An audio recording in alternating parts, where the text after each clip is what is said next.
আসসালামু আলাইকুম সবাইকে আমন্ত্রণ আমার চ্যানেলে। আশা করছি যে যেখানে আছেন ভালো আছেন, সুস্থ আছেন।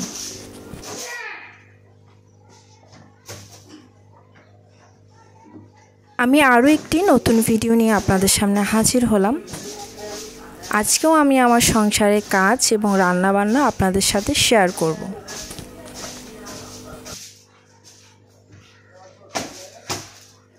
আমরা গৃহিণীরা যদি একটু বুদ্ধি খাটাই তাহলে কিন্তু সংসারের সকল কাজ এবং রান্নাবান্নাগুলো আমরা একদম সঠিক সময়ে করতে পারি।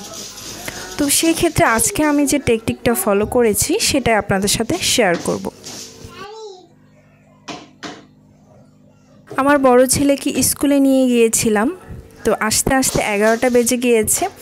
স্কুল থেকে এসে একটা চুলায় আমি ভাত বসিয়ে দিয়েছি, আর একটা চুলায় বাচ্চাদের গোসল করানোর জন্য গরম পানি দিয়ে দিয়েছিলাম। আর সেই ফাঁকে আমি প্রথমে ড্রয়িং রুমটা গুছিয়ে নিলাম, দেখতেই পাচ্ছেন। আর এখন আমি ডাইনিংটা একটু গুছিয়ে নিচ্ছি, কারণ এখানে রাত্রে খাবার দাবার পর সব হাঁড়ি পাতিল জিনিসপত্র এখানেই ছিল।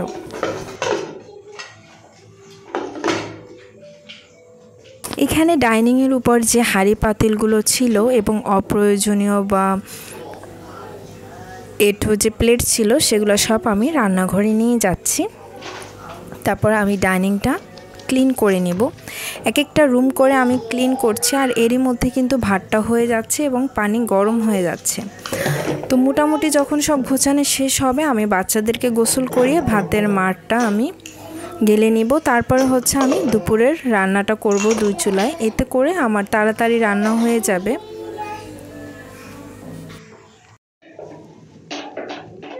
মোট কথা কাজের ফাঁকে ফাঁকে রান্না করছি এবং বাচ্চাদেরকে গোসল করাবো। আর তাছাড়া আমার বড় বাচ্চার ম্যাডাম এসেছে, তাকে পড়াচ্ছে।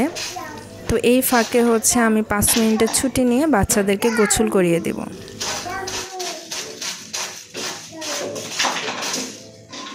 আমরা কিন্তু মেয়েরা সংসারে অনেক কাজ করি সকাল থেকে রাত পর্যন্ত, কিন্তু আমাদের কাজগুলো কিন্তু এভাবে ফোকাস হয় না।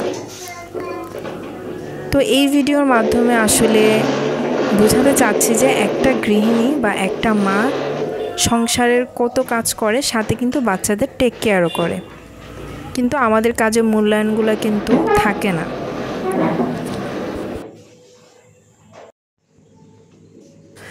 তো ডাইনিংটা গুছিয়ে নেওয়ার পরে আমি বেসিন এরিয়াটা ক্লিন করে নিচ্ছি। বেসিনটাকে প্রথমে ক্লিন করে নিচ্ছি, তারপর বেসিনের নিচের জায়গা এবং উপরে যে গ্লাসটা ওটাও আমি ক্লিন করে নিব। প্রথমে এক একটা জায়গা আমি ক্লিন করে নিচ্ছি, এতে করে যখন আমি ঘুরিয়ে ঘুরিয়ে এক একটা রুম আমি গোছাবো তখন কিন্তু সব কিছুই ক্লিন থাকবে এবং লাস্টে আমি রান্না করতে যাব। আপনাদের কাছে যদি আমার ভিডিওটি আজকে একটুও ভালো লেগে থাকে, আশা করব আমার চ্যানেলটি সাবস্ক্রাইব করবেন, আমাকে উৎসাহ দিবেন নতুন নতুন ভিডিও তৈরি করার জন্য। আর আপনাদের যদি কোনো মতামত থাকে অবশ্যই আপনাদের মতামতগুলো কমেন্টের মাধ্যমে জানাতে পারেন।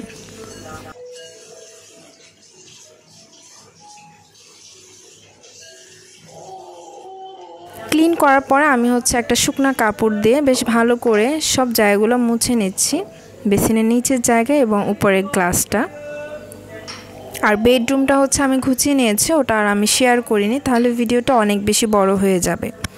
এই ক্যামেরায় কাজগুলো দেখানোর পিছনেও কিন্তু অনেক কাজ করেছি, সব কিছু আসলে ক্যামেরায় শো করিনি, এতে করে ভিডিওটা অনেক বড় হয়ে যাবে। তো দেখতেই পাচ্ছেন এদিকে পানি অনেক কি গরম হয়ে গিয়েছে, আর ভাতটা কিন্তু অনেকটাই হয়ে গিয়েছে। আর এদিকে এই ফাঁকে যে থালা বাসনগুলো আমি রাত্রে ধুয়ে ঝুড়িতে রেখেছিলাম, ওই থালা বাসনগুলো আমি রেখে রেখে দিচ্ছি। ঝুড়িটা ফাঁকা করছি এই কারণে যে থালা বাসনগুলো সকালে আবার হয়েছে ওগুলো আমি ধুয়ে ঝুড়িতে রাখবো। চামচগুলো সব চামচের স্ট্যান্ডে রেখে দিচ্ছি। তো এই যে গোলাপি ঝুড়িটা, এটার মধ্যে বড় চামচগুলো রাখি, আর মাটির যে একটা স্ট্যান্ড দেখতে পাচ্ছেন এখানে সব ছোট চামচগুলো রাখি, এতে করে চামচগুলো সহজেই খুঁজে পাওয়া যায়।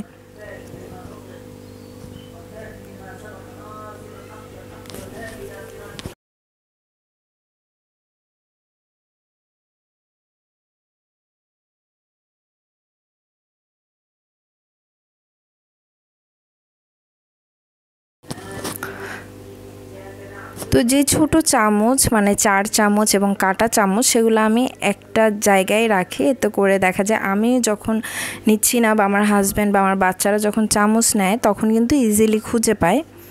সেজন্য বড় চামচ, মাঝারি চামচ এবং ছোট চামচগুলো আমি আলাদা আলাদাভাবে রাখি। এখন হচ্ছে আমি থালা বাসনগুলো ধুয়ে নেব, সেজন্য ঝুড়িটাকে ফাঁকা করে আমার পাশেই রেখেছি, বেসিনের পাশে, যাতে করে ধুয়ে আমি ইজিলি ঝুড়িটায় রাখতে পারি। প্রথমে হচ্ছে যত ধরনের পাতিল আছে ওগুলো আমি ধুয়ে নেব, তারপর হচ্ছে আমি প্লেটগুলো ধুবো। এতে করে কাজটা অনেক সহজ হয়। আসলে প্রতিটা গৃহিণী তার সংসারের সুবিধা এবং প্রয়োজন অনুসারে তার কাজগুলো কিন্তু করে থাকে। তো আমি আমার সংসারের কাজগুলো কিভাবে করি এবং অল্প সময়ে এবং প্রপার টাইমের মধ্যে শেষ করি সেটাই আজকে আপনাদের সাথে শেয়ার করছি। প্রথমে আমি অল্প অল্প করে হচ্ছে থালা বাসনগুলো মেজে নেই, তারপরে হচ্ছে আমি ধুয়ে নেই, এতে করে একটু একটু করে ফাঁকা হয়ে যায়। আমি যদি সব থালা বাসনগুলো বেসিনের মধ্যে রাখি তাহলে কিন্তু থালা বাসনগুলো ধুতে খুবই সমস্যা হয়। সেই জন্য কয়েকটা আমি ক্লিন করে ঝুড়িতে রাখি, তারপরে আবার বাকি এঁটোগুলো আবার আনি, ওগুলো আবার ধুয়ে আবার ঝুড়িতে রাখি।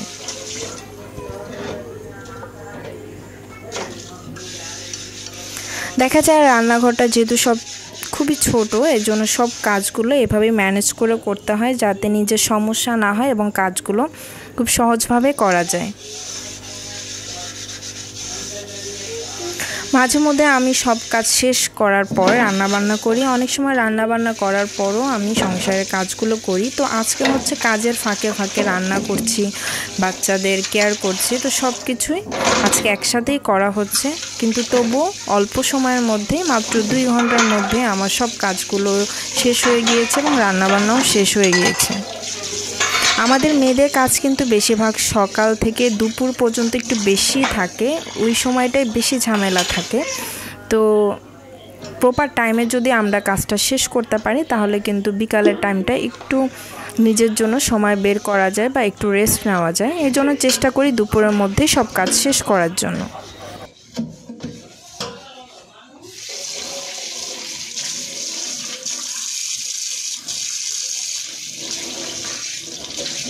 বেসিনটা খুব ভালো করে আমি ক্লিন করে নিচ্ছি, তারপরে হচ্ছে মূলত আমি রান্না করতে যাব। আর রান্না করার আগেই হচ্ছে আমি বাচ্চাদেরকে গোসল করিয়ে দিব, কারণ দেখা যায় যে আমার ছোট বেবিটা একটু ঘুমের টাইম হয়ে যায়, তো ওকে যদি দেরি করে গোসল করে তাহলে দেখা যায় ও ঘুমিয়ে যায় আর গোসল করানো হয় না। এর জন্য ওকে আগে গোসল করিয়ে তারপরে আমি রান্না করতে আসবো।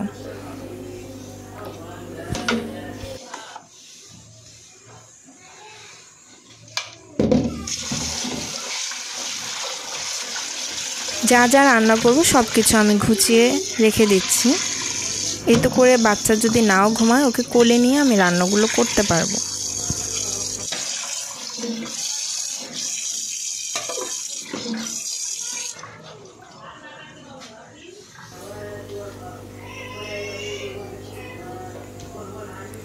আর রান্নাঘরটা ক্লিন থাকার পরে রান্না করতে আসলে কিন্তু বেশ ভালো লাগে এবং জায়গাটাও বেশ ফাঁকা ফাঁকা থাকে, জিনিসপত্র রাখা যায়, কারণ রান্না করতে কিন্তু মশলা টশলা এগুলো অনেক কিছু বের করতে হয়।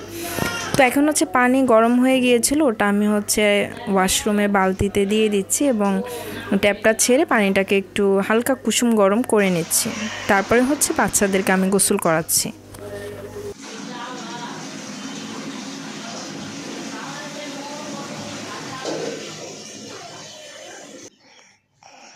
দাও, হাত দাও, হাত দাও, হাত দাও, হাতে দিয়ে হাত পাতো, আমি দিয়ে দিচ্ছি। দাও, মুখে দাও, দাও, মুখে দাও।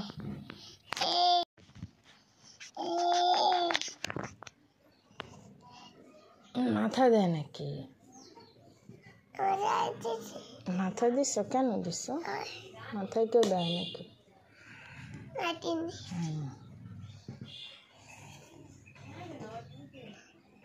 দেখতেই পেলেন আমার ছোটোটাকে হচ্ছে গোসল করিয়ে একটু ক্রিম দিয়ে দিলাম। তো এখন হচ্ছে আমি রান্না করে নিচ্ছি, আর বড়টাকেও আমি গোসল করিয়ে দিয়েছি। এখন হচ্ছে আমি মাছগুলো ভেজে নিচ্ছি। মাছ হচ্ছে ভুনা করব আর শালগম রান্না করব চিংড়ি মাছ টমেটো দিয়ে এবং পাতাকপি ভাজি করব চিংড়ি মাছ দিয়ে। তো এই 3টা রেসিপি আজকে থাকছে দুপুরের খাবারে। তো সব কিছু কিন্তু রেডি করে রাখলে রান্না করতে একটু কষ্ট কম হয়। আর এখন যখন রান্না করছি তখনই কিন্তু আমার ছোট বাচ্চাটা আমার কোলেই রয়েছে, যেহেতু সব কিছু রেডি করা, কোলে নিয়েও কিন্তু রান্না করতে সমস্যা হচ্ছে না। এই জন্য আমি চেষ্টা করি রান্না করার আগে সব কিছু একদম রেডি করে রাখতে, যাতে আমার বাচ্চাটা যদি বিরক্ত করে ওকে কোলে নিয়ে যাতে আমি রান্না করতে পারি।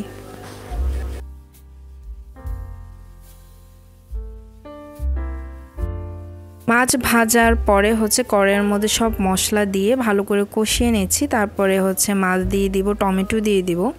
আমি এই কই মাছটা একটু ভুনা রাখবো, হালকা ঝোল ঝোল রাখবো।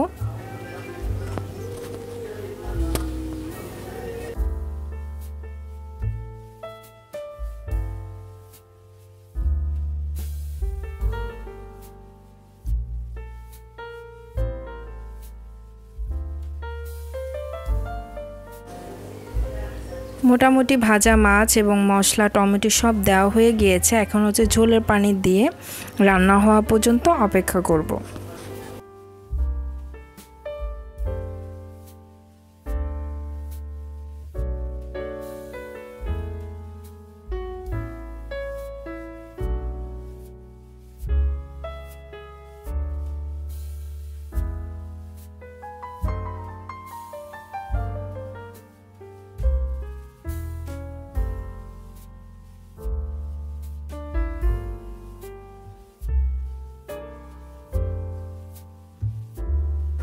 আমার একটা রান্না হওয়ার পর আমি চলে আসলাম আরও একটি রান্না করার জন্য। তো কড়াইয়ে আমি তেল, তারপরে পেঁয়াজ, গুঁড়া মশলা, লবণ, চিংড়ি মাছ দিয়ে ভালো করে কষিয়ে তারপর আমি ধুয়ে রাখা শালগমটা দিয়ে দিব।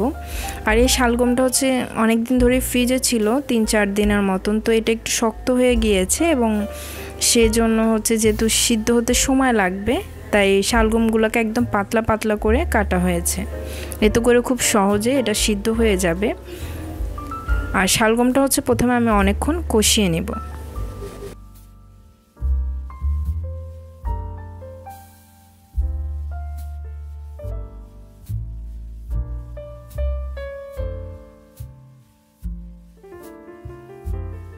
শালগম দিয়ে আমি হালকা একটু ঝোলের পানি দিয়েছি এবং ঢাকনা দিয়ে অনেকক্ষণ কষিয়ে নেব। এতে করে শালগমটা কষানো অবস্থায় কিন্তু অনেকটাই সিদ্ধ হয়ে যাবে। তারপর আমি ঝোলের পানি দিব।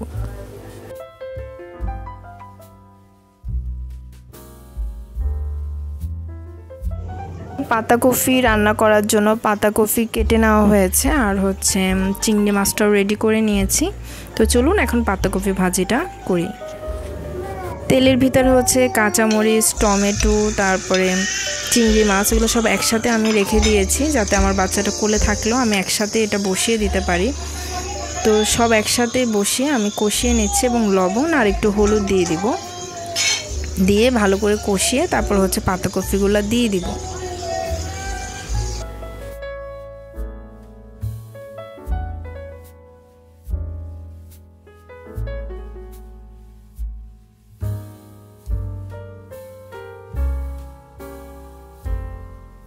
পাতাকপিগুলো দিয়ে আমি ঢেকে রাখবো। তো দেখতে যতটা মনে হচ্ছে, এটা কিন্তু একদম যখন নরম হয়ে যাবে, একদম অল্প হয়ে যাবে। তো পাতাকপিটা একদম আমি ভরে ভরে দিয়ে ঢাকনাটা দিয়ে দিব। আর এদিকে শালগমের ঝোলের পানিটা দিয়ে দিব। তো মোটামুটি আমার সব রান্না বসানো শেষ। তারপরে আমরা বাচ্চাকে খাইয়ে দিব আমি, আর নিজে তো গোসল করব, নামাজ পড়বো, তারপরে খাবো। তো আপনাদের কাছে কেমন লেগেছে আজকের ভিডিওটি অবশ্যই জানাবেন। কথা হবে নেক্সট কোনো ভিডিওতে অন্য কোনো টপিক নিয়ে। আজ এই পর্যন্তই। সবাই ভালো থাকবেন, সুস্থ থাকবেন, সাবধানে থাকবেন। আল্লাহ হাফেজ।